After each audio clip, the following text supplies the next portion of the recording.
Tá, vamos começar então a correção da prova. Questão número 1. Joana, em decorrência de diversos problemas conjugais, decidiu divorciar de Marcelo. Contudo, em razão da resistência do cônjuge em consentir com sua decisão, foi preciso propor ação de divórcio. Após distribuir a ação, o juiz determinou a emenda da petição inicial, tendo em vista a ausência de cópia da certidão do casamento celebrado entre as partes, dentre os documentos anexados à inicial. Considerando o caso narrado e as disposições legais a respeito da ausência de documentos indispensáveis à propositura da ação, assinale a alternativa correta. Vamos lá, galera. Várias vezes eu falei em sala, várias. Bater o carro. Qual o documento necessário que você precisa apresentar obrigatoriamente? Documento do carro, para comprovar que você tem a propriedade do bem. Aí dentro aqui do divórcio. Claro, quem quer divorciar precisa demonstrar a existência do vínculo. Aí vamos olhar as alternativas. Ausente documento indispensável, a propositura da ação, a petição inicial deve ser indeferida de imediato? Não. Lembra? Artigo 10º diz o seguinte: vedação da decisão surpresa. Mesmo questões em que o juiz deva agir de ofício, ele deve intimar a parte para se manifestar. E o próprio enunciado, a própria questão já está falando: olha, não apresentou, foi intimado para apresentar o documento. Então, claro que o juiz não poderia julgar de imediato indeferindo o pedido, né? Então, isso aqui não podia. B. Presta atenção para quem marcou a B.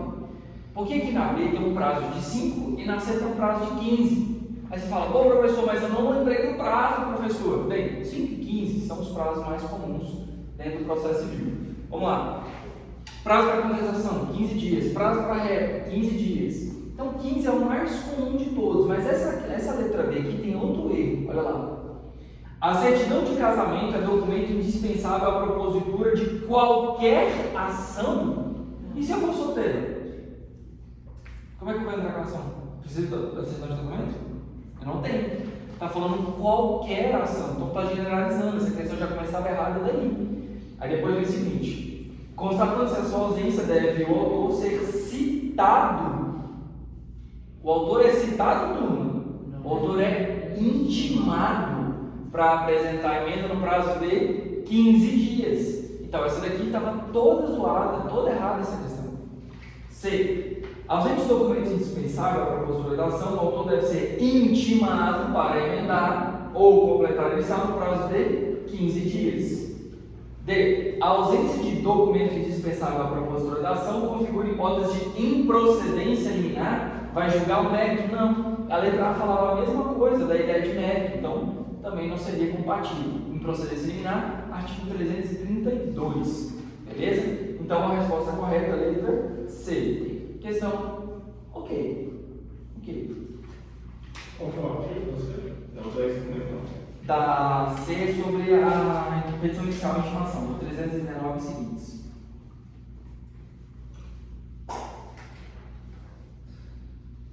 Questão 2. O arquiteto Fernando ajuizou a ação exclusivamente em face de Daniela, sua cliente, buscando a cobrança de valores que não teriam sido pagos no âmbito de um contrato de reforma de apartamento. Essa questão 2 era difícil. Quem acertou? 1, 2, 3, 4. Essa 5. Essa questão era difícil, tá? Essa questão não era fácil. Então, quem acertou, parabéns. Essa questão aqui exige um pouquinho mais. Então, você está fazendo a prova, está ansioso, você vai fazer o seguinte: você vai marcar. O arquiteto Fernando, então grifo Fernando ajuizou a ação contra a Daniela. Fernando contra a Daniela. Sua cliente buscando cobrança de valores que não teriam sido pagos no âmbito de um contrato de reforma de apartamento. Então a gente achou aqui sujeito ativo, sujeito passivo. Daniela, devidamente citada, deixou de oferecer contestação. Em tese, se ela deixa de apresentar contestação, o gatilho que tem aqui na nossa cabeça, no primeiro momento, revelia. Só que aquela vai complementar. Mas, em litisconsórcio, o que é litisconsórcio? Em pluralidade de partes, como seu marido José apresentou reconvenção em peça autônoma, buscando indenização por danos morais em face de Fernando e sua empresa, sob argumento de que estes, após a conclusão das obras de reforma, expuseram em site próprio fotos do interior do imóvel, dos recomendos, sem que tivessem a devida autorização para tanto. Então, olha só, eu tinha aqui no primeiro momento Fernando versus Daniela. No contra-ataque da Daniela, oportunidade que ela somente optou pela reconversão, ela incluiu o marido e incluiu a empresa do Fernando. Então veja, na reconversão, quando a gente estava explicando sobre reconversão, inclusive na revisão, eu falei sobre a hipótese de que a reconversão afasta a revelia. Então esse ponto está no nosso vídeo de revisão, que era assim o mais objetivo. Só que aqui tem um extra. Lembra que eu falei que a reconversão é tipo uma petição inicial que o requerido faz? Na petição inicial, é lícito ao autor nomear mais de uma pessoa para estar no polo passivo ou no polo ativo? Quer dizer, eu posso entrar com uma ação contra a Vitória e contra a Débora? Posso, porque o autor é lícito fazer isso. Podemos, eu e o Walter, entrar com uma ação contra a Leslie e contra a Bi? Podemos. Então é possível litígios consórcios, essa pluralidade de partes, tanto no polo ativo quanto no polo passivo. Então a ideia que tem que lembrar é, a reconversão ela é basicamente uma petição inicial. É toda a estrutura, todos os direitos e deveres de uma inicial que o réu, que o requerido tem. Se o autor desiste da ação principal, a reconversão continua? Continua. Então veja, ela traz consigo todos aqueles elementos da petição inicial. Onde está prevista a reconversão? No artigo 343. E a remissão diz o seguinte, que ele pode, é lícito a parte requerida, formular pedido inicial, preenchendo os elementos do artigo 319, ou seja, delineando todos os contornos da demanda para dizer exatamente o que é que ele busca, inclusive com novas pessoas. Então, é possível fazer isso. Essa questão é difícil? É. Essa questão era nível hard. Essa questão não era simples, ela exigia um pouquinho mais de vocês. E aí, por isso, eu já estou avisando que parabéns para eles que acertaram. Aí vamos olhar as alternativas. Como Daniela deixou de contestar a ação, ela e seu marido não poderiam ter apresentado a reconversão, devendo ter agilizado a ação autônoma para buscar a indenização pretendida.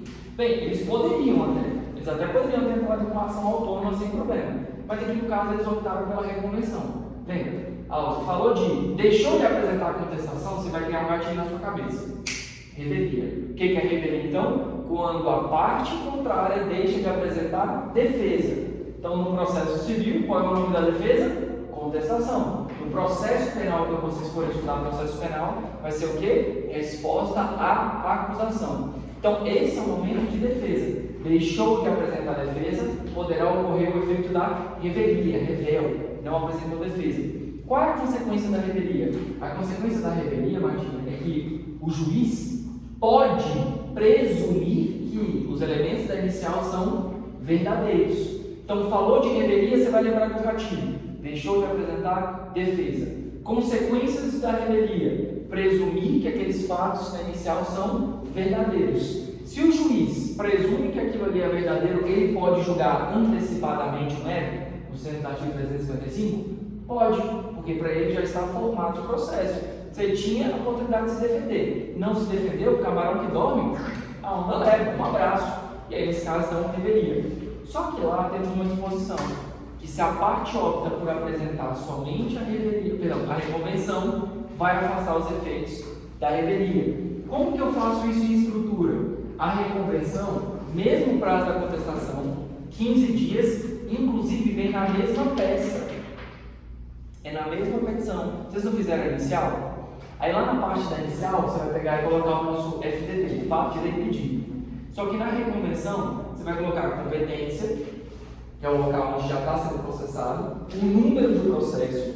Não incluiu novas pessoas? Incluiu. Então tem que colocar a qualificação das partes autoras, que agora eu vou contar no caso, a gente vai falar de reconvinte, reconvindo. Então, sempre assim, requerente, terminou ente, recorrente, terminou ido, requerido, reconvido, recorrido. Esse aqui é que está sofrendo. Então, reconvinte são as partes autoras que estão indo para o contra-ataque. Reconvindo é a galera que era autor e agora passa a ser réu também. Então, você vai qualificar as duas partes, estou falando isso porque vocês fizeram a petição inicial, qualificar as duas partes, aí na estrutura do FDP, fato, direito, pedido, você vai colocar dos fatos, normalmente vai colocar na verdade dos fatos, vai tentar rebater os fatos que o autor colocou na petição inicial. Na parte do direito, se você apresentou contestação com pedido reconvencional, você vai apresentar o direito de defesa, falando que não é, e depois você vai colocar do pedido reconvencional.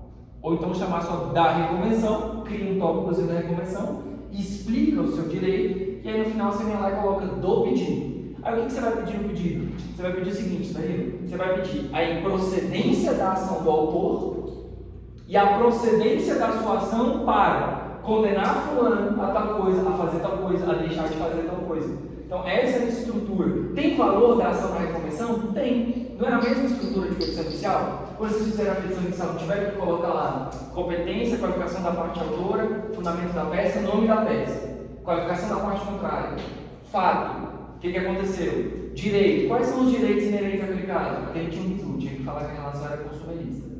Então, colocar aqui do direito, além da relação consumerista, pedir para reconhecer. Pediu para reconhecer a relação consumerista, vai lá, do dano. Aí explica a questão do dano. Teve dano moral? Você vai colocar dano material, dano moral. Você vai todo escalonado. Se fosse reconvenção, se fosse uma defesa, depois de fazer toda essa linha, você vai colocar da reconvenção.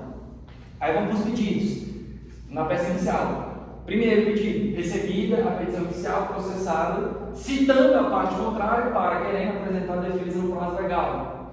Professor, coloquei para ter audiência de conciliação, então coloca audiência de conciliação. Pedir gratuidade de justiça, beleza, pediu gratuidade de justiça, então lá atrás tem que colocar ali, dar gratuidade de justiça, abrir um tópico. Aí depois que você foi colocando, que aí no final seja julgado procedente e tal, valor da ação, artigo 292. Aí tem que colocar valor. Então a reconvenção também tem que colocar valor? Tem, não tem que pagar custos judiciais? Tem. Então essa é a estrutura de uma contestação com reconvenção. Beleza? Eu tenho uma dúvida. Claro. Eu marquei essa questão porque eu achei que não poderia apresentar a reconvenção, senão. Tipo assim, como passou o prazo e entrou em preclusão, pode entrar com a reconvenção mesmo depois que. Não, é que não passou o prazo. Não passou o prazo? Não, olha que eu biso dessa questão.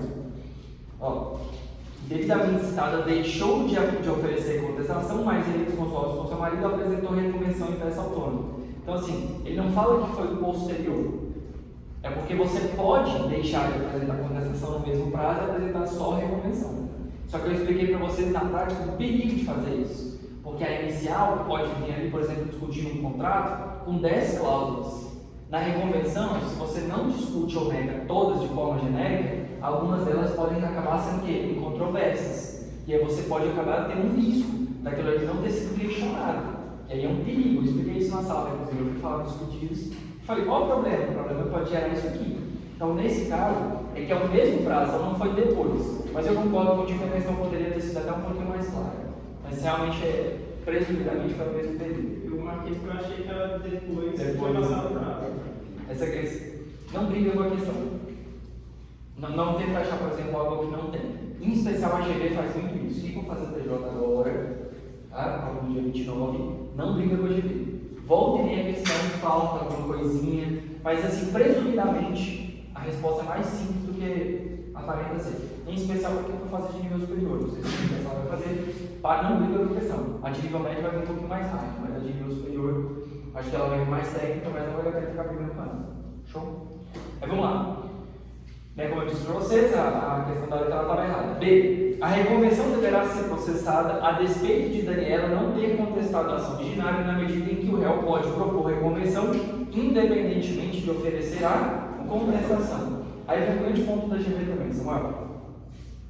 A alternativa está certa independentemente do enunciado. Porque aqui ele não está falando de prazo. Ele está falando somente do instituto, da possibilidade de afastar a revelia quando se apresenta a reconvenção. C. A reconvenção não poderá ser processada, na medida que não é lícito a Daniela propor reconvenção de consórcio com o marido, que é um terceiro que não faz parte da ação. Como eu disse para vocês, todos os elementos da inicial são cabíveis na reconvenção. D. A reconvenção não poderá ser processada na medida que não é lícito Daniela incluir no polo passivo a empresa de Fernando. Turma, a C e a D falavam a mesma coisa. Se você eventualmente marcou a C, logo em seguida você já ia entender que ela estava errada. Por quê? Porque se não pode incluir no polo ativo, também não pode incluir no polo passivo. Então a C e a D, elas em tese, se você seguir essa linha, as duas estariam corretas e por isso nenhuma está correta. É um silogismo na hora de resolver prova, eu quero que vocês desenvolvam isso também. Se as duas falam exatamente a mesma coisa, as duas estão erradas. Professor, uma dúvida. Claro.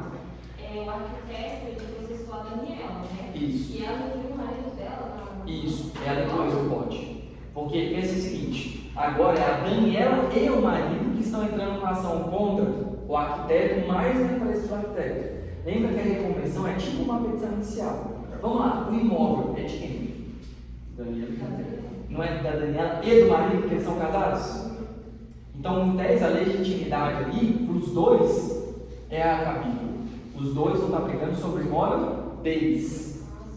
Entendeu? E aí, veja, Fernando, que é o arquiteto, Fernando, que é o arquiteto, e a empresa de Fernando que divulgou sem autorização. Então, é lícito na reconvenção incluir novas partes que não estão originariamente no processo. Isso é só na reconvenção, né?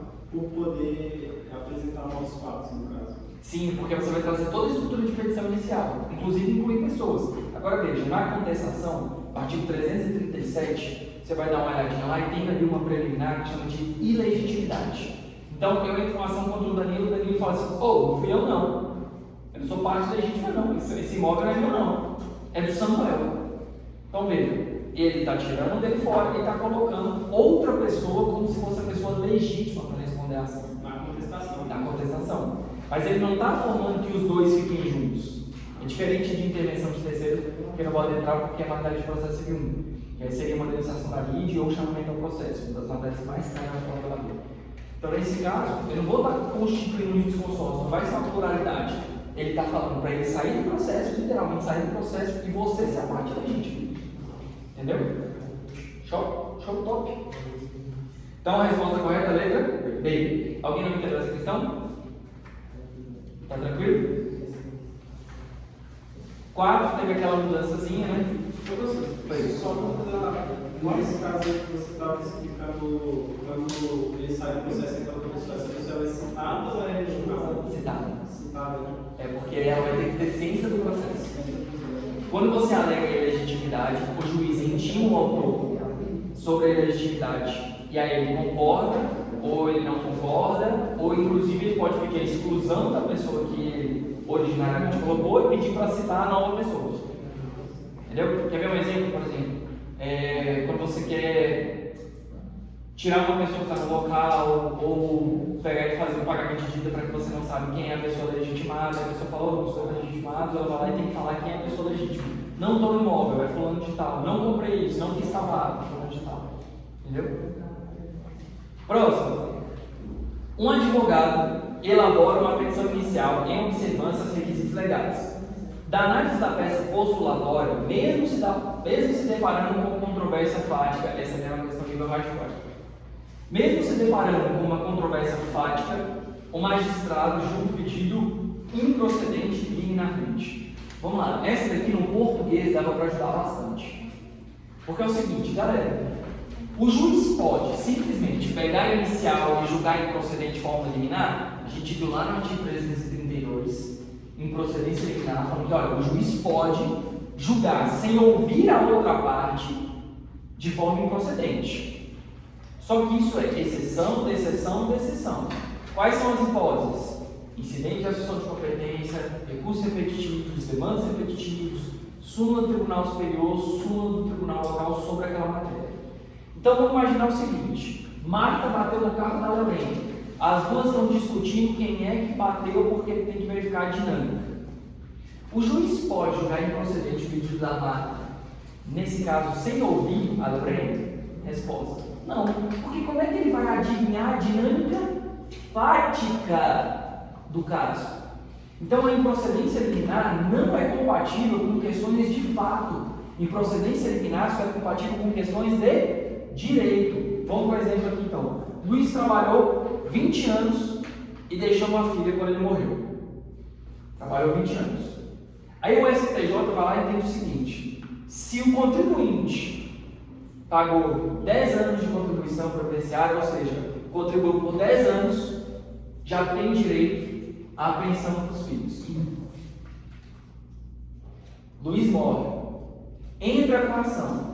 Luiz completou o período acima de 10 anos? Completou. Tem alguma discussão de fato aqui? Não, é estritamente de direito. Cumpriu o requisito? Cumpriu o requisito. Então é uma questão de direito e não de fato. O que é uma questão de direito? A questão de direito. Você foi cobrado indevidamente por uma conta que já tinha pago. Cobrança indevida, repetição de débito. Ação ordinária, artigo 42 do Código de Defesa do Consumidor. Mandado de segurança, remédio constitucional. Evita utilizar o mandado de segurança, porque o mandado de segurança não tem dilação probatória. Ou é ou não é. Se tiver que discutir, apurar provas, aí você perde uma bala.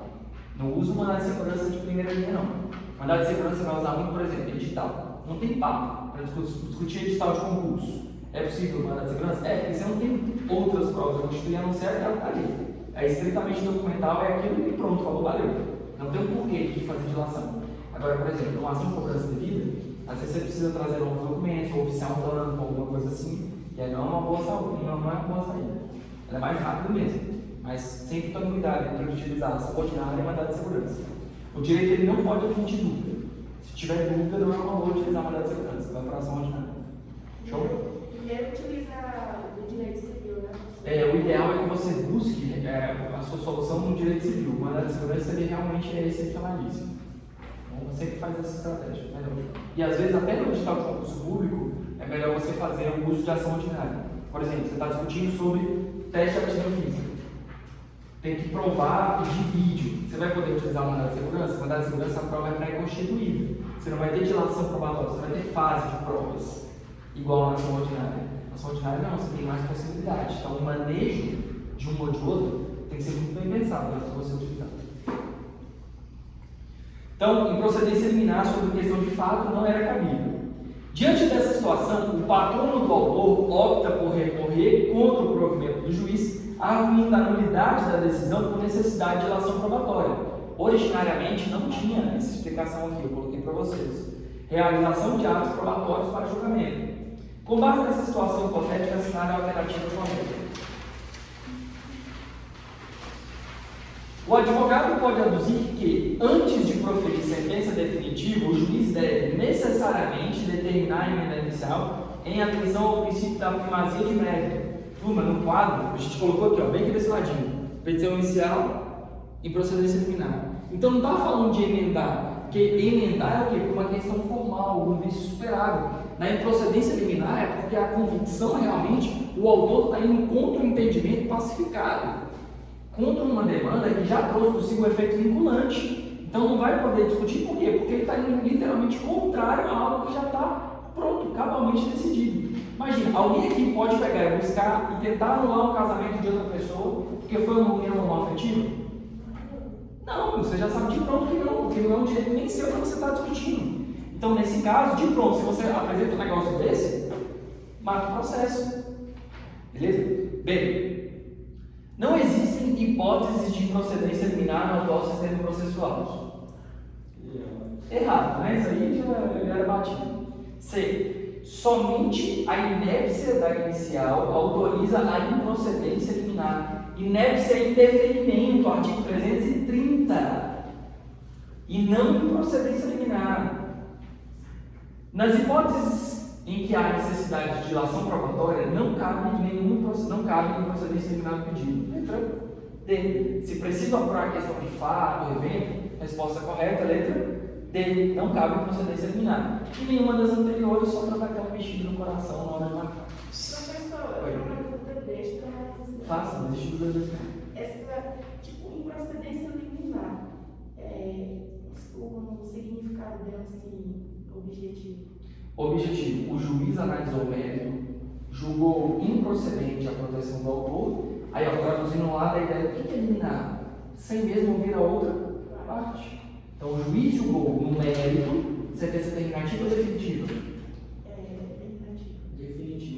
Definitiva, porque analisou o mérito. Então o juiz verificou o processo, falou, nada a ver, está indo contra o entendimento de incidente de resolução de demanda repetitiva, não tem cabimento isso aqui. Aí ele julga no mérito improcedente, sem nem chamar a outra parte.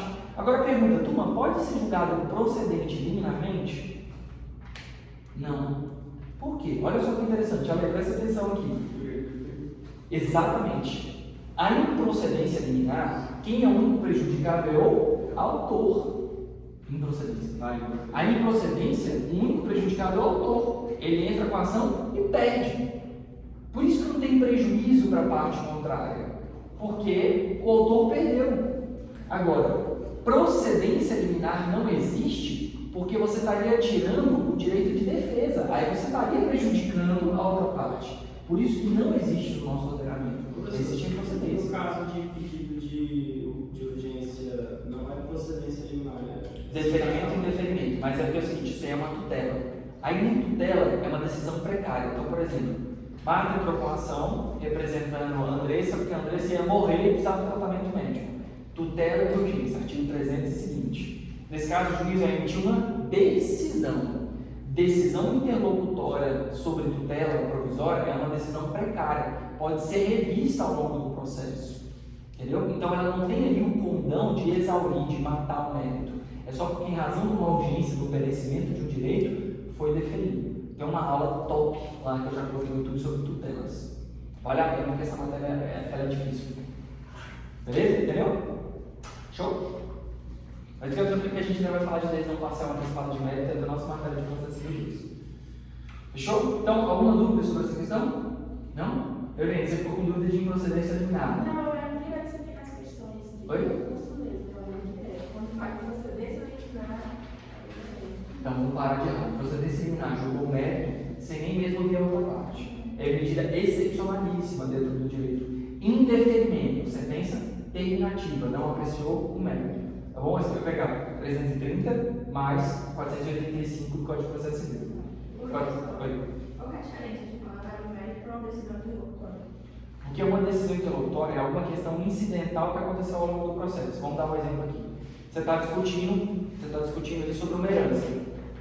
E aí você verifica que um dos herdeiros começou a dilapidar o patrimônio, começou a vender, matar as vaquinhas. Aí você pede uma cautelar, que é para proteger. Você pede uma cautelar porque você precisa coibir que esse herdeiro continue fazendo essa dilapidação do patrimônio. Então veja, uma tutela de urgência, você pediu uma liminar, uma decisão para proteger o bem. Então isso é uma decisão interlocutória, uma decisão que teve que acontecer ao longo do processo em razão de alguma coisa. Qual é o objeto principal? A partilha, o fim do inventário, a partilha dos bens. O que aconteceu ao longo do processo? Uma urgência e eu precisei de uma decisão para obstar, impedir que um dos herdeiros exaurisse o patrimônio, matasse o patrimônio. E o recurso que entra contra a decisão é o agravo do instrumento? Isso, artigo 1015, inciso 1º. Show? Top. Alguma dúvida? Não? Beleza. Próximo. A médica Carolina é devedora de R$100.000. Débito esse originário de contrato particular de mútuo. O que é um contrato de mútuo? Empréstimo. Vendido e não pago, na qual figura como credora a advogada Zélia. Diante do inadimplemento, a advogada Zélia ajuizou a ação de cobrança, que após instrução probatória culminou em sentença com resolução do mérito. Sentença procedente, sentença com resolução do mérito, ela é terminativa ou definitiva? Definitiva, beleza. O juiz não se pronunciou quanto ao pagamento de honorários advocatícios de sucumbência advogada, porque essa atuou em casa própria. Turma, aqui a gente nem precisava conhecer integralmente o artigo 85. O artigo 85 eu já falei, grava onde? No coração. Honorários. A própria questão vai te dar a resposta agora. Presta atenção. A omissa sentença proferida transitou em julgado. Você vai bater cabeça com a questão falando que ela não foi omissa, turma? O enunciado já está falando que ela foi omissa. Então lembra o que a gente falou lá atrás, coisa julgada material e coisa julgada formal. Se o juiz foi omisso em um dos pedidos, impede você de entrar com uma nova ação sobre aquele pedido que não foi apreciado? Não, você pode entrar depois com uma ação discutindo isso, por quê? Porque o juiz foi omisso, não apreciou o mérito, aquele ponto-chave. Isso é um vício. É um vício, qual é o nome desse vício? Cifra petita. Cifra petita ou infrapetita. Aí beleza, a questão já te disse que a sentença está viciada. Você não vai brigar com ela. Aí vamos lá. O juiz agiu com acerto ao deixar de ordenar a Carolina ao pagamento de honorários, inclusive haverá coisa julgada material. Coisa julgada para a matéria. Vai acontecer uma coisa julgada material para esse caso? O juiz está certo? Não vai. Só vai ter o quê? Coisa julgada formal após o julgado, ou seja, passou o prazo para se manifestar dentro do processo. Vamos lá, para sanar qualquer tipo de dúvida sobre coisa julgada material ou coisa julgada formal. Vamos lá. Guilherme, presta atenção. Coisa julgada formal. Eu não posso mais manifestar dentro do processo. Coisa julgada material. Analisou o objeto e os efeitos fora do processo. O que tem que acontecer? Trânsito e julgado. Aconteceu o trânsito e julgado, aí eu vou pensar, opa, passou o prazo para recorrer. Não recorreu mais, eu não posso mais me manifestar. Se eu não posso mais manifestar, coisa julgada formal. Analisou o bojo, analisou o pedido? Analisou. Coisa julgada material. Não analisou, mas passou o prazo para recorrer? Somente coisa julgada formal. Então lembra, formal dentro do processo, material é o que vai acontecer fora do processo, é o mérito fora do processo. Beleza? Show? Então tá. Formal sempre é terminativo? Não, nem sempre. Nem sempre. Porque, por exemplo, vamos pensar em ideia de decisão. Lembra que vocês perguntaram da decisão? Decisão liminar, de urgência? O juiz pode deferir o pedido liminar, você não recorreu.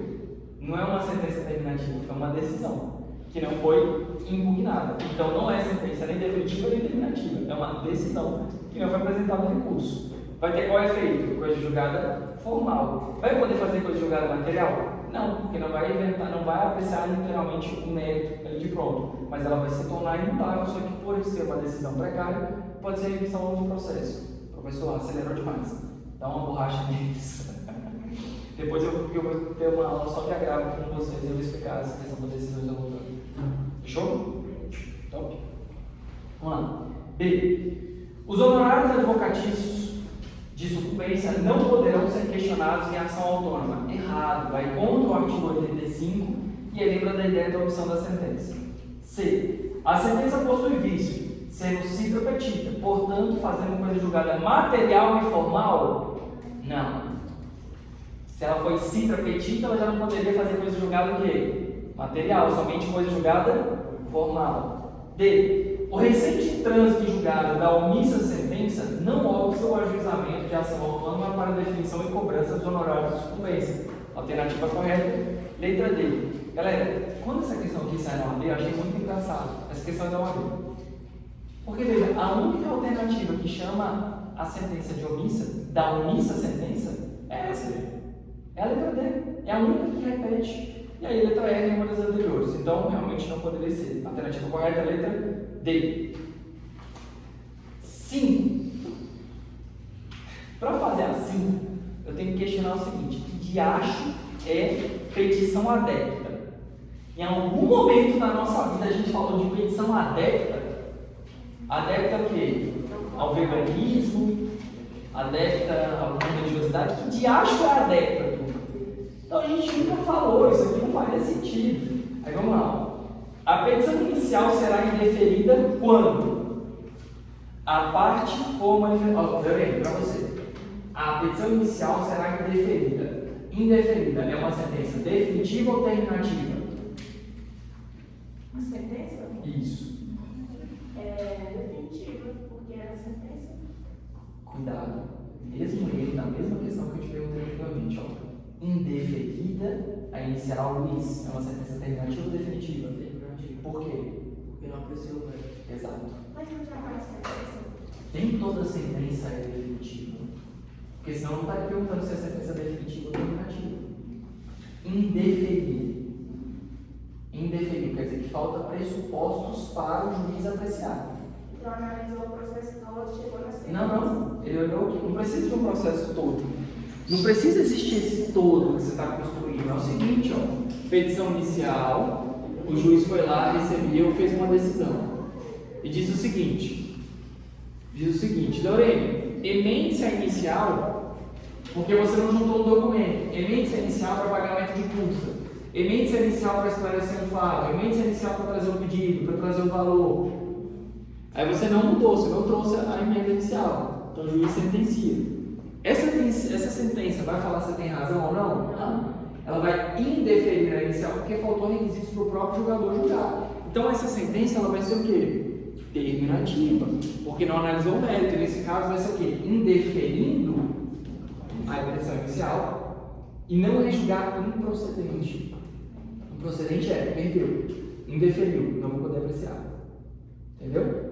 Professor, então que nem ela falou, no caso de ser julgado definitivo, de ter o fim desse processo logo de cara só em caso de improcedência, né? Porque isso, exatamente. Aí na improcedência liminar, a gente vai ter isso aqui, ó.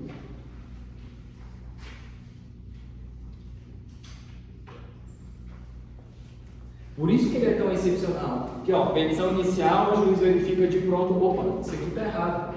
Vai contra o entendimento já simulado, vai contra aquele entendimento que foi disposto no incidente de ação de competência no incidente de demanda repetitiva. O seu direito inicial ele já está fulminado. E aí, mesmo sem haver outra parte, mata o processo. Então, essas são as únicas duas decisões que pode fazer para acabar com o processo de cara, né? De pronto, antes do processo desenvolver? Sim, mas imagine o seguinte. Não, beleza, sem a outra parte aparecer? Isso, é indeferimento e improcedência. Na hora que ele recebe a petição, é só essas duas coisas que ele pode fazer para acabar com o processo. Isso, exatamente. E mesmo assim, ó, no indeferimento, veja que ele ainda intima a parte contrária para se manifestar.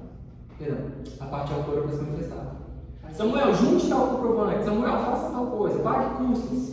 Junte o documento, esclareça. Ele está te chamando. Você não ajustou, aí você é o processo. A diferença é que na improcedência liminar, lembra, vai fazer coisa julgada material, porque analisou o mérito. Enquanto no indeferimento, não, somente coisa julgada formal. Beleza? Professor, Oi. aí no caso que não recebi a atenção, aí o advogado pode fazer de outro? Pode. Ele pode, por até 3 vezes, entrar com o mesmo processo.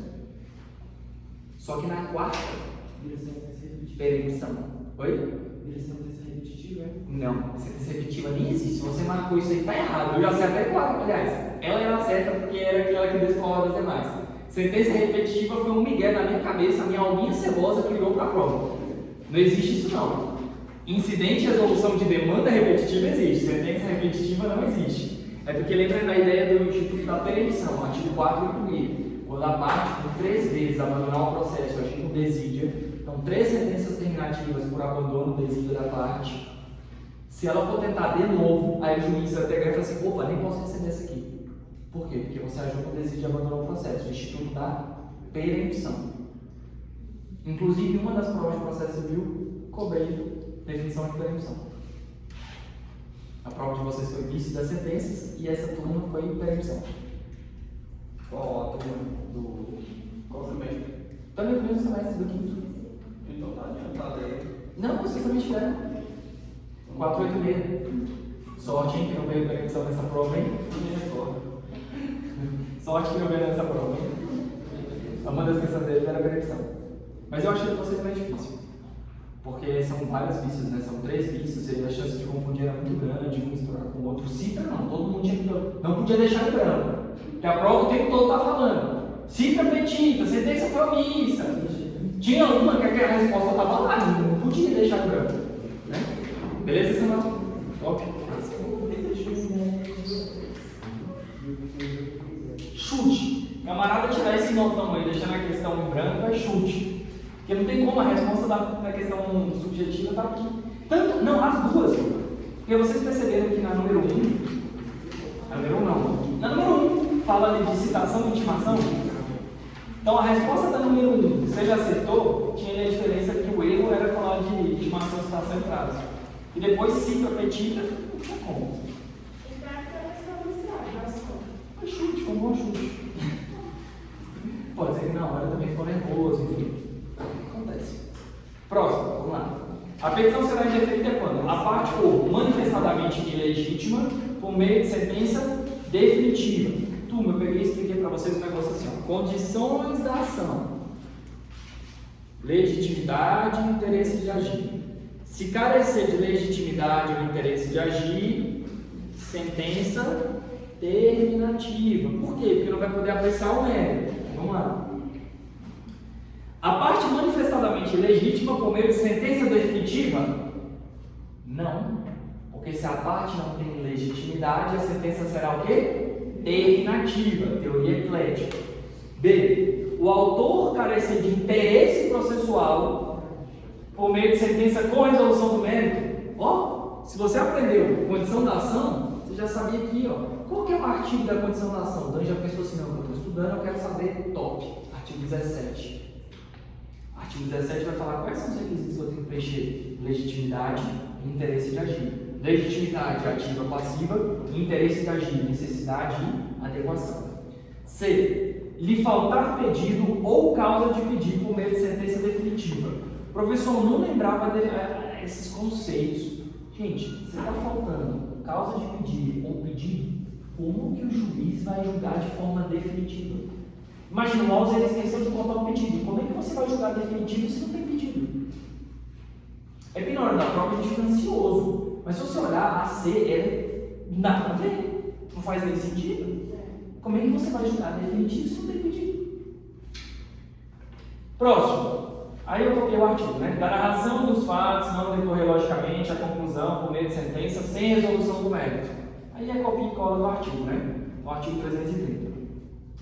E é, quando a petição for adepta, por meio de sentença terminativa, o que de acha a petição adepta, gente? Não existe. Foi essa alma cebosa aqui construindo ali. E vocês viram que aconteceu um negócio nessa prova, né? Ficaram 2 itens aqui em negrito. D e E. Então, tome cuidado, porque às vezes tem um probleminha aqui na hora da impressão, aí o alma cebosa vai lá e vê assim, D e E, pô, deve ser aqui. Se você for lá e marcou a E, por essa lógica, não jogue na Mega Sena, porque você não tem sorte. Porque você reduziu para 50% e conseguiu errar, esquece a sorte, melhor estudar. Se você por isso aqui chutou e deu bom, ainda dá para jogar na Mega Sena, até bingo lá. Bom. Aí a turma da noite foram as letras S, todas as letras S estavam negritadas. Aí teve alguns que colocaram letra E, em todas.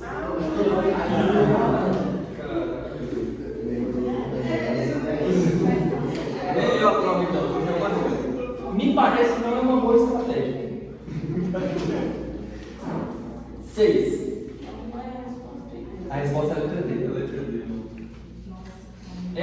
Qual que é o artigo 330? 6. São hipóteses que autorizam o julgamento improcedente da demanda de forma liminar quando o pedido contrariado é positivo abaixo, com exceção de. Aí o aluno está lá, ansiedade, fazendo a prova já está meio grande, já vai ficando pouco, não lembro de nada. Aí ele vai lá e passa batido nessa parte assim, ó. Contrariar os dispositivos abaixo, com exceção de, ou seja, das 5, 4 estarão corretas e somente 1 estará errada, porque você quer a exceção que não admite a improcedência liminar. Aí a letra é assim, sentença repetitiva. Que diacho é sentença repetitiva que nunca foi dita em sala, nunca foi falado ou comentado? Nossa, é porque tem ação repetitiva, né? Exatamente, incidente e resolução de demanda repetitiva, mas sentença repetitiva? Não, turma, claro que não. Então essa daqui era aquela, ninguém tira nota 0, porque essa daqui era mais dada que tudo, me senti no Natal. Estava dando presente. Confundi a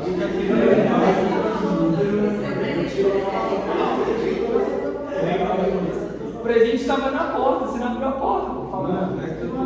Essa não levou a outra porque também não sabia que no TJ emite súmula. Sim, o Tribunal de Justiça emite súmula sobre direito local. Porque até então era só sobre períodos, sabe? Não. STF, ele pode emitir súmula e súmula vinculante, mas a prerrogativa para a súmula vinculante é somente do STF. O STJ pode, o TST pode, todos os tribunais têm a prerrogativa de súmula. O que é uma súmula, Dan? Súmula é um entendimento apaziguado, pacificado sobre determinada matéria. A ideia de súmula é sempre por órgão colegiado. Então, somente o tribunal pode editar a súmula, porque a ideia é que aquele entendimento naquela localidade esteja apaziguado. Consequência, esse entendimento apaziguado vincula as instâncias inferiores. Súmula do Tribunal de Justiça do DF vincula o quê? As instâncias abaixo do tribunal, juízo de piso. Tem alguma coisa a ver com o Tribunal do Goiás? Não. STJ, nível nacional, aplica-se para todos. STF, aplica-se para todos os tribunais superiores, inclusive o STJ. Segunda instância e primeira instância. Então, todo tribunal tem capacidade de emitir uma súmula, de editar uma súmula. Sempre a ideia do entendimento classificado. Vamos pensar uma demanda bem típica do DF. Filosoficamente, eu não acho nada saudável pelo direito disso. É porque você dá uma amarrada, né? Mas aí tem técnica, por exemplo, de superação, chama de overruling, distinguishing ou overriding, e ainda tem um signaling. Funciona o seguinte: o overruling, na técnica de precedente, é quando aquilo ali está defasado, não faz mais sentido. Então, quando a coisa realmente passou. Então, por exemplo, vamos pegar um caso real aqui do DF. Tribunal de Justiça. O STJ sabe o que é Águas Claras? Talvez porque é de Brasília, né? Mas Águas Claras é uma coisa nossa, né? Vicente Pires. Então, por exemplo, a questão de hoje, tem alguma discussão de tirar o povo de Águas Claras, mesmo sabendo que ali era uma reserva de proteção ambiental? Já foi. Então, é uma coisa de direito local. Então, matéria sobre essa questão referente a Águas Claras estaria aqui dentro do nosso tribunal. Só que se eventualmente, não, por exemplo, uma coisa que mudou, união homoafetiva. União homoafetiva era vedada até 2013 por uma resolução do CNJ. Então veja, aquele entendimento que impedia o casamento e o reconhecimento do casamento, ele foi superado. É chamado de overruling. Então você tem que explicar, toda vez que vocês forem advogar, tem que lembrar o seguinte: quem muda o direito somos nós, advogados. Por quê? Porque existe algo que já está pronto. E aí, lá em História eu ensinei uma coisa para vocês. Quem foi meu aluno de História presencial sabe que eu bati muito nisso na importância dessa disciplina. Por quê? Você precisa entender qual é o fundamento da criação dessa norma. Por que essa norma existe? Ah, é por isso. Então vamos pensar aqui, ó. ANS. ANS, medicação. Por que existe ali um rol? Porque aquilo ali é para assegurar um mínimo de tratamentos ou é para definir só aqueles tratamentos? Essa é a discussão que a STJ está tendo. Vamos para o artigo 226 da Constituição. Família. A união estável se dá entre homem e mulher. Lá em 88. Será que o legislador ele queria proteger no título da família a família ou a união entre homem e mulher? Se você expressar na literalidade, homem e mulher. Se você pensar no preceito, aí a gente vai lá para a lei em si, ele vai pegar e falar assim: é o contexto, é o instituto da família. Então, essa ideia do overruling, tem um caso meu interessantíssimo aqui. Edital de concurso público. Quando você tem edital de concurso público, o camarada tem uma idade limite para vários concursos, onde é permitido fazer essa limitação, uma regra constitucional, em razão do ofício. Então, corpo de bombeiro, 28 anos, polícia, 30. O cara fez aniversário no primeiro dia de abertura do edital. Primeiro dia. Então, ele fez exatamente 29 anos no primeiro dia de abertura do edital. Ele estava acima da idade, não estava? Estava. Existe entendimento simulado, que é lícito colocar uma barreira de idade em razão do ofício. Então, o que a gente teve que levar para o tribunal para conseguir mudar isso? Da técnica do distinguish, quer dizer, aquele caso é tão peculiar, tão próprio, tão particular, que o direito consolidado não alcança ele, porque foi no primeiro dia da abertura do edital. Não foi desídia dele que decidiu aqui no primeiro dia, no primeiro momento. Ele só tinha aquele único momento e foi exatamente o dia do aniversário dele. Então, por questão de horas, ele estava dentro, ele estaria dentro da regra. Por conta de pouquíssimas horas, ele foi eliminado do concurso. Então, o que o Tribunal de Justiça decidiu e o STJ e o STF depois endossaram? Que nesse caso especial, a especificidade do caso é tão particular que aplicar a regra geral seria uma injustiça. E aí então usou a técnica do distinguish, distinção, overruling, superação. E aí o overriding, o signaling, diz o seguinte: overriding, que parte daquele entendimento está sendo mudado, e o signaling é quando tem ali um início de discussão do STJ, do STF, sobre uma mudança de entendimento daquela matéria. Mas eu concordo contigo que a ideia da súmula, por vezes, deixa engessado. É porque assim, ó, se você for pensar, já está alterando a modalidade de direito que hoje existe no Brasil. Por que eu digo isso? Uma coisa que é clara, por exemplo, quando você compara o direito norte-americano ao direito brasileiro, no norte-americano você pega a sentença, vai ser sempre o Estado contra fulano, ou fulano contra o Estado. O Estado, ele está emitido da federação mesmo, não o Estado como um todo. No Brasil, quando você vai contra alguma coisa, você vai contra a federação, ao Brasil. Se você começa a criar, por exemplo, existe, né? Por Estado, por local, você está mudando a filosofia da questão de você ir contra a federação. Você não está indo mais contra a federação, você está indo contra aquele único Estado. E aí muda até o princípio, na minha opinião, que não presta para nada. Sou só um estudante ainda. Não, mas tem que começar assim. Miguel Reale construiu a teoria tridimensional do direito quando era estudante. Não pode superar, a gente não pode subestimar estudante de jeito nenhum. Mas assim, aí eu tipo, na minha concepção muda o que é o direito brasileiro. Porque sai do centro law, né, com uma ideia bem consuetudinária, igual ao direito americano. Isso, você está indo para um direito mais filosófico, né, podemos dizer assim. Sim. Mais filosófico e menos positivo. Né? Só que o lado bom disso é que é o seguinte, a gente tem um ponto e contraponto. Vou te falar o contraponto. O contraponto é que essas súmulas de tribunal local se subordinam ao STJ e ao STF. Então, se eventualmente tiver um controle sobre a constitucionalidade ou ofensa à lei federal, o STJ e o STF pode modificar esse entendimento. Pois é, aí que eu acho que é o erro. O eventualmente. Eu acho que toda súmula de TJ deveria ser autorizada ou checada por um órgão superior. Aí cabe a nós provocarmos.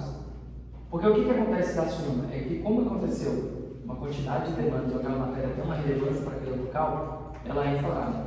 Teve um colega meu, ele pegou e falou que no Tribunal de Justiça do Rio de Janeiro tinha lá um entendimento simulado de que servidor público não poderia ter gratuidade de justiça. Concordo comigo que isso é inconstitucional, né? Depende do caso. Imagina, inconstitucional. Você pega um professor, servidor público, ganha um salário mínimo. Me parece que é inconstitucional. Porque é pela questão da hipossuficiência, não pela questão do ofício. Só que se não foi lá, não chegou lá, em tese está valendo, até que se modifique. Então o nosso papel não é isso, é se incomodar com a súmula, é se incomodar com o entendimento. E quando esse cliente do concurso me procurou, o que todo mundo falou para ele? Você tinha 29? O edital é 28. Acabou. A mudança sempre parte de nós quando a gente pergunta o seguinte: qual é o fundamento de validade disso aqui? Por que é desse jeito? Faz sentido com o resto do ordenamento jurídico? Pô, faz parcial sentido. Porque no meu caso não faz, então questiono. É assim que a gente muda o direito. Não é o legislativo, nosso legislativo é a prática mesmo, a gente muda provocando. Então a técnica do advogado bom é: por que a norma é desse jeito? Se você entende por que a norma é desse jeito, qual é o fundamento de validade dela, você consegue ampliar ou restringir ou dizer, neste caso não aplica a norma. Essa é a sacada. Então, se você for advogado, mantenha sempre isso em mente. Às vezes o cliente vai vir com 300 problemas e você precisa resolver qual que não está escrito no código. Ou então o entendimento é contrário. Mas no seu caso, em especial, não dá para aplicar a regra geral. Então é isso. Aí sempre quando você for fazer a fundamentação, tem que partir do quê? Do pressuposto. Explicar por que da existência. A gente passou uma petição inicial. Se vocês não colocaram que a decisão foi arbitrária, porque ela não teve demonstração probatória, como é que eu vou lá, te expulso da faculdade, te expulso da faculdade falando, não, o Walter é só cola. Teve alguma prova? Não foi arbitrário? Não é uma relação consumerista? Você não tem direitos do consumidor? Tem. Então, na nossa peça que foi passada, obrigatoriamente você tinha que falar o quê? Da arbitrariedade, da falta de provas, pedir elementos probatórios, que a própria empresa demonstrasse. Então, isso dentro do bojo, porque você tem que lembrar do artigo 6º do direito do consumidor, ônus probatório. Não é que está errado, mas também não está algo mais certo. Você entende? Então a gente tem que pegar uma situação como essa e não vai. Imagina, olha só, eu falei desse nicho de vocês, que pode vir, a pessoa que ela é mais nova, geração nova. O atleta dessa modalidade de e-esporte, ele é regido pelo direito do trabalho? Será que um e-esporte poderia ser abarcado por uma bolsa atleta? Acho que sim. Não, porque não é esporte olímpico. Top. Você entende? Então, assim, e agora breakdance se tornou dança artística. Então, vê que a coisa, como que isso aqui entrou? E a partir do momento que entra, quais são os direitos inerentes? o mercado assim, tem infinitas possibilidades. Se ninguém nunca pensou exatamente nisso, por exemplo, entrou uma nova modalidade de jogos, é possível pedir apoio do Estado para isso? É. Quantos aqui estão gravando conteúdo sobre isso? Você entende? São várias coisas que realmente a gente precisa mudar com a maioria dessa provocação. Então a súmula ela tem um ponto positivo que é o seguinte: para evitar, igual eu pensei no DF, tem 8 varas da fazenda pública, que cada juiz entenda de uma forma, e que no final, cada um siga um caminho diferente. E aí, para afastar essa insegurança jurídica, o tribunal local vai lá e apazigua. Aí, se o STJ reforma, e dá, por exemplo, ele entende que aquela súmula não tem validade, ou que ela é contra a lei, aí ele vai lá e. Então, por exemplo, você falou da fazenda. Existem impostos que são cobrados no DF, não são cobrados em outros estados, e a mesma coisa vice-versa, né? Sim. Nesse caso, por mais que você tenha essa característica do Estado, eu ainda acho que, pela forma como é o sistema brasileiro de direito, deveria sim passar por um órgão superior que determinasse Tipo um órgão de revisão, né? Isso. Porque senão tem muito conflito de interesse, na minha opinião, entendeu? É meio complicado isso. Não, mas é isso mesmo. Ingessa de um lado, não ingessa do outro, fica muito particular. Fica muito direito causal, né? Concordo. Aceita confundir a demanda com a sentença. Então, ó, na 6, a A, a B, a C e a D são todos letras da lei do artigo 332. Eu copiei, literalmente copiei, colei cada uma das hipóteses, coloquei aqui e inventei no final tal de sentença repetitiva. Então, a primeira, enunciado de súmula do STJ e STF, beleza. Acórdão proferido pelo Supremo Tribunal ou então o STJ em julgamento de recurso repetitivo, ok. Entendimento firmado em incidente de resolução de demanda repetitiva ou ação de competência, ok. Enunciado de Tribunal de Justiça, súmula de Tribunal de Justiça sobre direito local, ok também. Então as 4 alternativas anteriores era copia e cola da letra da lei, e aí a questão perguntava qual é a exceção, ou seja, qual é aquela que não admite. Então a resposta correta, a letra é sentença repetitiva, porque não tem nada a ver. Não tem exceção. 332. Oi? Não tem exceção. Não, é que a exceção aqui é tudo aqui pode, menos sentença repetitiva. Todos os demais podem, com exceção de sentença repetitiva, porque não autoriza. Entendeu? Ficou claro? Ó, coisas que eu adoro colocar em prova. Com exceção e salvo. Já notem a colação aí de vocês. Eu já coloco assim. Não sei o que dizer, salvo, ou seja, que é uma exceção. Com exceção de, exceto que deveria. Eu adoro isso aqui. Uma cebosa. Eu não sei nem o que aconteceu essa questão de falar a verdade. Cuidado, você vai no automático. Cuidado. Maria ingressa com a ação judicial buscando a condenação de Marcos ao pagamento de danos morais, danos materiais e lucros cessantes. 3 pedidos. Aí vem, em sentença, o juiz deferiu o pedido de Maria, condenando Marcos ao pagamento de danos morais e materiais. 2 pedidos. Acerca do caso assim exposto, assinada a alternativa correta. A sentença apresenta vício citra petita. É citra petita mesmo, porque deixou de apreciar o pedido. Operando coisa julgada material e formal para todos os pedidos antes do trânsito. Primeiro, a gente já viu que para fazer a coisa julgada material, necessariamente tem que ser após o trânsito julgado, coisa julgada formal também, porque daí você não pode ser manifestado. Mas para todos os pedidos, não, porque o lucro cessante não foi o quê? Apreciado. A mesma coisa da questão dos honorários. Aí, B, a sentença apresenta vício citra petita, operando coisa julgada material e formal para todos os pedidos após o trânsito em julgado. Aí o aluno desavisado falava assim, tá cheio de peguinha, após o trânsito, é isso, hashtag letra B, hashtag errou. Porque no caso não operou coisa julgada material para todos, somente para os 2 pedidos que foram apreciados. C. A sentença apresenta vício citra petita, não operando resolução de mérito ao pleito de danos materiais e morais. Uai, se apreciou o mérito, vai ter coisa julgada material após o trânsito, então não é compatível. D. A sentença apresenta vício citra petita, não operando resolução de mérito ao pleito de lucros cessantes, que não foi analisado. Beleza? Então, essa aqui era de bolinha, alternativa letra D, vício da sentença. Foi? Lucros cessantes é o quê? Lucro cessante é quando você deixa de ganhar alguma coisa em razão do ato de terceiro. Um exemplo mais fácil de todos. Ale, você é motorista de Uber. Danilo vai lá e bate no seu carro. Seu carro ficou parado, não foi? Você não sobrevive do Uber? Sobrevive. Então, esse período que você deixou de lucrar, ganhar dinheiro em razão do ato ilícito do Danilo de bater no seu carro, ele deve ser decidido como um dano. Ele tem que reparar que é o que você deixou de ganhar em razão do ato ilícito. Show? Tranquilo essa aqui, né? E já dava a resposta da questão subjetiva, pelo menos de parte dela. 8. Alcebiades ajuizou demanda de obrigação de fazer pelo procedimento comum com base em cláusula contratual no foro da comarca de Petrópolis. Citada para integrar a relação processual, a ré Benedita lembrou-se de ter ajustado contratualmente que o foro para tratar judicialmente de qualquer desavença seria o da comarca de Niterói e comunicou o fato ao seu advogado. Sobre o procedimento a ser adotado pela defesa, segundo o caso narrado, assinar a alternativa correta. Turma, eu devo ter falado somente 500 vezes isso, mas me ajuda aí a complementar. Toda matéria de defesa deve ser apresentada no momento da defesa, que será qual? Contestação. Sob pena de preclusão. Falei muitas vezes em sala ou infinitas vezes? Camarão que dorme, a onda leva. A mesma coisa da turma da noite falando, pô, não sou lento assim, camarão que dorme, a onda leva. Eu marquei certo na prova de Toda matéria de defesa deverá ser apresentada no momento da defesa. Qual é o momento de defesa no processo civil? Contestação. Prazo, 15 dias.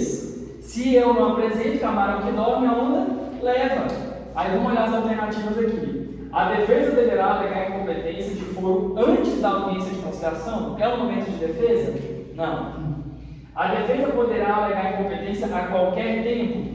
Não. Se fosse incompetência absoluta, sim. Por exemplo, Tribunal do Júri julgando caso de família. Tribunal de Samambaia, onde a defesa está com filho, ela mora lá em Samambaia, ele tem competência absoluta para julgar as demandas nesse caso. Samambaia porque ela mora com a criança. Então, se você entra com a ação em Brasília, não pode, porque tem que ser torcido do guardião da criança, onde está a criança. Então, competência absoluta. Nesse caso, é competência relativa. C. A defesa deverá alegar a incompetência de foro como preliminar da contestação sob pena de preclusão. Toda matéria de defesa deverá ser apresentada no momento da defesa, sob pena de preclusão. 355 mil vezes dito em sala. Qual é a referência do artigo, professor? Artigo 336 mais artigo 337. Beleza? Agora eu posso correr a letra C. Aí vem, a defesa tem o modo de apresentar a exceção de incompetência em petição separada no prazo da resposta em razão do princípio da eventualidade. Se fosse no Código de 73, tinha esse diacho de exceção de competência em petição apartada. Mas graças ao Dom Jesus, vocês não passaram por isso. O tio passou por isso aqui, é uma porcaria, vocês não precisaram passar por isso não. É porque o código é de 2015, né? Eu peguei essa porcaria.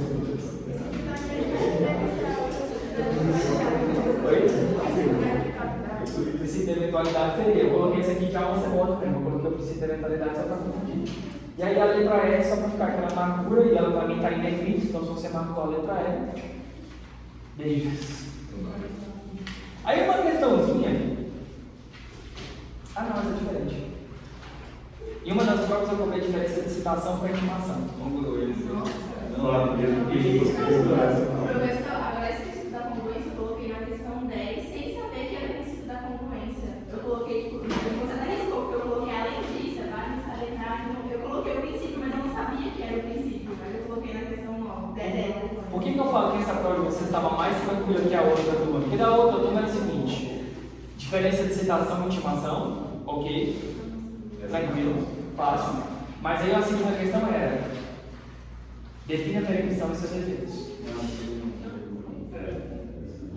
Porque aí tinha que lembrar que a permissão, além de lembrar do conceito da permissão, tinha que falar que ela o quê? Obsta processamento de uma nova ação, mas não faz coisa julgada material. Então essa estava lá de fora. Essa estava difícil, mas igual vocês. Desconsta o princípio da congruência.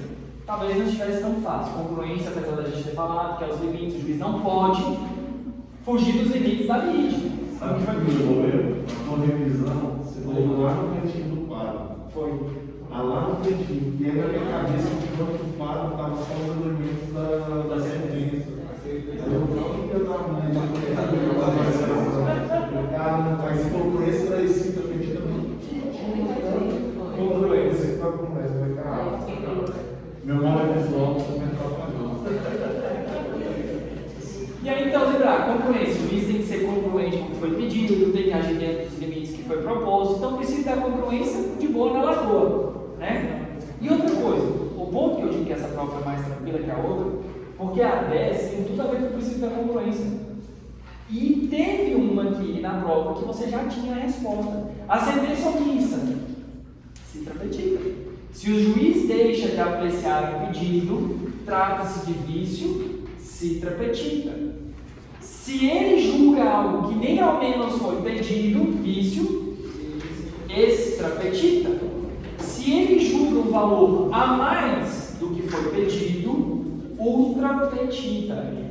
Teve gente que colocou assim, se ele julgou abaixo do que foi pedido. Gente, abaixo do que foi pedido é parcialmente procedente. Você pede 10, ganhou 5? Pode? Pode. Pode, claro que pode.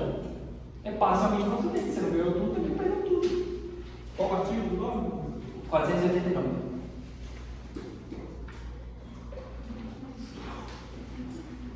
Há alguma dúvida? Eu vou encerrar aqui nosso vídeo.